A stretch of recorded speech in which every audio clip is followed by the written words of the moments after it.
Shalom, saudara yang dikasih dalam nama Tuhan. Renungan hari ini, Selasa 12 April 2022. Dengan judul Jangan Menyerah. Tertulis di dalam Raja-Raja 19 ayat 7. Demikian firman Tuhan. Tetapi malaikat Tuhan datang untuk kedua kalinya dan menyentuh dia serta berkata, "Bangunlah, makanlah, sebab kalau tidak perjalananmu nanti terlalu jauh bagimu." Bahan bacaan tertulis dalam 1 Raja-Raja 19-22. Siapa yang tidak pernah putus asa? Bahkan Alkitab menceritakan kepada kita bahwa Nabi Elia yang dipakai Tuhan secara luar biasa dapat menjadi putus asa. Ya, Elia putus asa dan meminta mati setelah lari dari ancaman Izebel, permasyuri Raja Ahab. Elia ketakutan karena diancam akan dibunuh, melarikan diri ke padang gurun dan minta mati kepada Tuhan. Pernah meminta mati saat pergumulan berat saudara alami? Siapapun kita yang ada di dunia ini pernah mengalami yang namanya stres, frustasi, atau kecewa, bahkan putus asa seperti yang dialami oleh seorang nabi yang luar biasa ini. Tentu saja ini bukan sikap yang benar, tetapi kita pernah atau bahkan di antara kita ada yang sedang mengalaminya. Tetapi kisah ini mengingatkan kita untuk tidak tetap dalam keputusasaan. Mengapa? Yang pertama, putus asa menyebabkan kita tidak melihat campur tangan Tuhan. Bayangkan saja, malaikat datang dan memberi makanan dan air untuk diminum. Seharusnya kehadiran malaikat sangat menguatkan Elia, tetapi tidak demikian, itu biasa saja bagi Elia. Apakah ada makanan dan minuman yang seajaib yang diterima Elia dari Tuhan? Munculnya ajaib dan dampaknya pun ajaib. Elia dapat berjalan 40 hari ke Gunung Horeb, tapi itu juga tampaknya tidak menguatkan Elia. Terakhir, Tuhan berfirman dan hadir. Elia masih juga putus asa. Nampak dari jawabannya pada Tuhan. Inilah bahaya putus asa.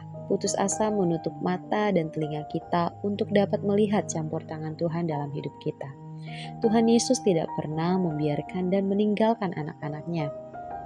Kedua, putus asa menyebabkan kita salah menilai Tuhan.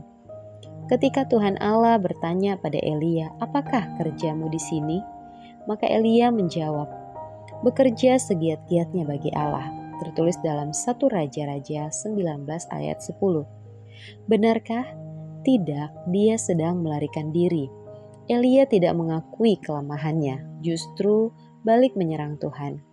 Elia berkata bahwa dirinya bekerja sendirian, sedangkan Tuhan tidak berbuat apa-apa. Elia menunjukkan bahwa hanya dia yang bekerja sendiri. Lihat saja semua orang Israel murtad, mesbah-mesbahnya diruntuhkan. Semua nabi dibunuh dan dirinya diancam.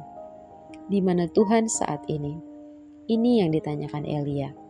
Elia salah menilai Tuhan. Dia beranggapan bahwa dia hanya bekerja sendirian. Allah tidak peduli.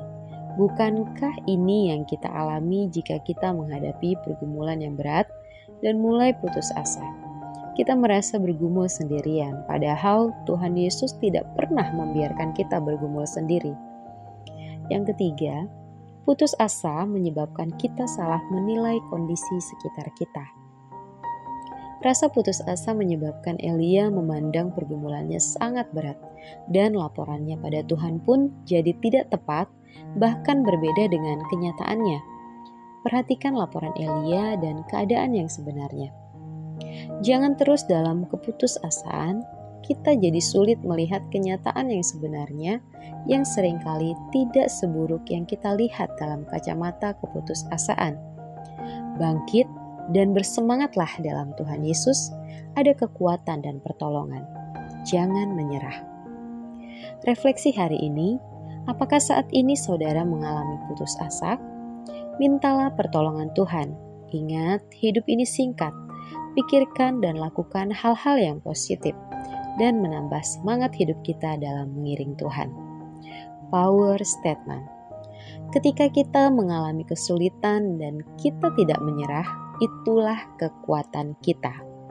Mari kita berdoa.